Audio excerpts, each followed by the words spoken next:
Welcome to Revelation Unraveled. I'm your host, William Tapley, also known as the third eagle of the apocalypse and the co-prophet of these end times.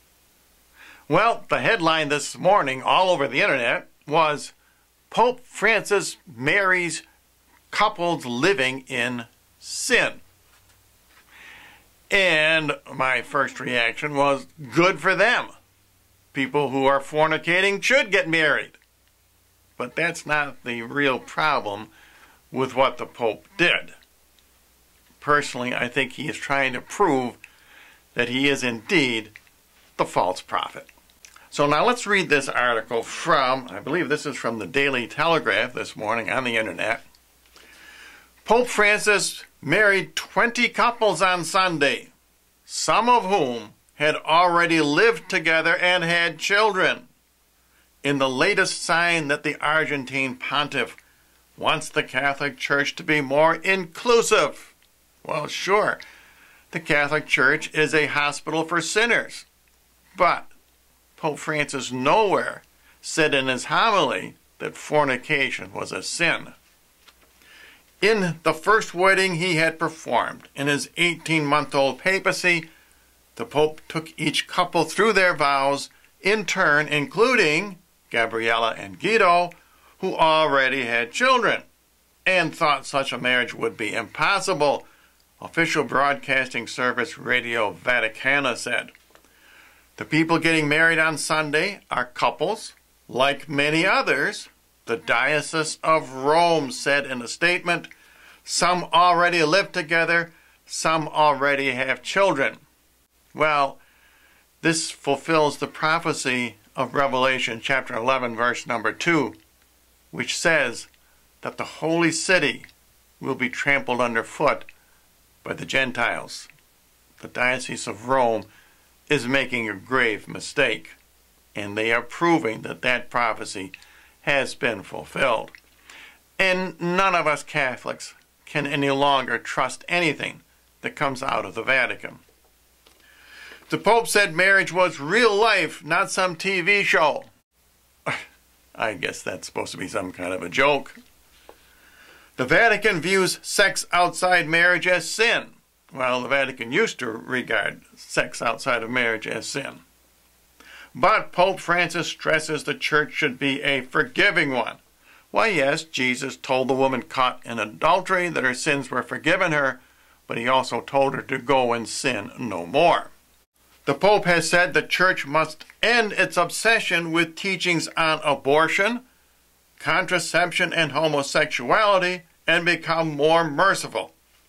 Now, he said this a few months ago. However, he is mistaken. It is society that must stop promoting abortion, contraception, and homosexuality. So what is wrong with the Pope marrying couples who were living in sin? Why does this ceremony mark him as the false prophet? And the reason is because he also married couples who were not living in sin. The article did not mention that part of the story. In other words, Pope Francis was trying to level the playing field. He did not distinguish between those who were living in sin and those who were not living in sin. And of course, that's one of the aims of the false prophet. And now here's how Yahoo News covered this story. Pope breaks taboo by marrying couples who lived in sin. Now that word taboo is an interesting choice, isn't it? You think of taboo as something associated with pagan or primitive societies. Yahoo is editorializing here. They're trying to say that fornication, to consider that a sin, is primitive. And it's time for the church to enter in the 21st century. Now those are my words, but that's the impression they are trying to give you. A single mother, people who have been married before, and couples who have been living together in sin were married by Pope Francis in a taboo-challenging ceremony.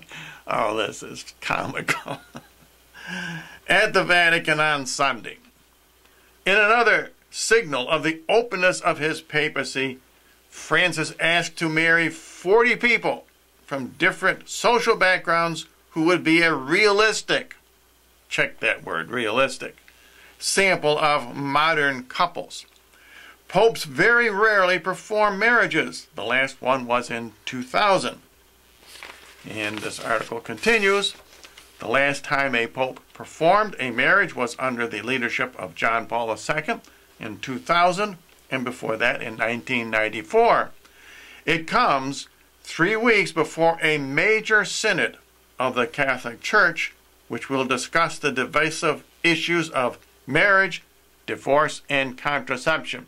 And let me clue you in right now, that will be a very significant conclave of the bishops, and I will most certainly report on this, because I think the false prophet, Pope Francis, is going to show his hand at that synod. The church ban on allowing divorcees who have remarried to receive communion is one of the key topics up for debate. I'm glad that the news media at least focuses in on this issue. This is extremely important. And resolving deep divisions over the issue inside the church is seen as a key test of Francis' leadership. And there's no doubt Pope Francis tipped his hand here also.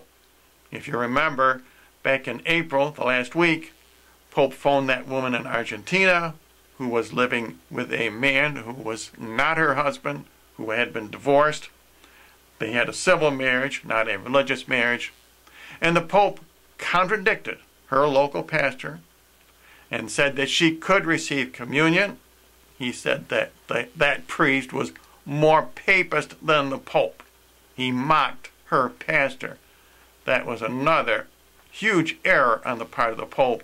In fact, that fulfilled Daniel, because at that point he was beginning to take away the daily sacrifice from the prince. And I'm sure you remember that within the week after the Pope took the daily sacrifice away from the prince, this horrible mark of the beast, one world government religion symbol appeared at the canonization of those two popes. And this occurred on the 27th. And midway between those two events, Almighty God knocked over that gigantic crucifix in northern Italy on April the 24th. Nisan the 24th, the date which marks the beginning of the Great Tribulation. Just read Daniel chapter 10, verse number 4. But I'm not going to leave you with that horrible symbol.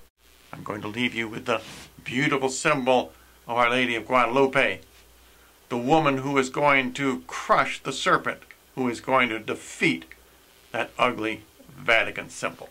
And as always, if you would like to know more about my personal prophetic ministry, please visit my new thirdeaglemedia.com website, where I have unsealed all the great prophecies of Daniel.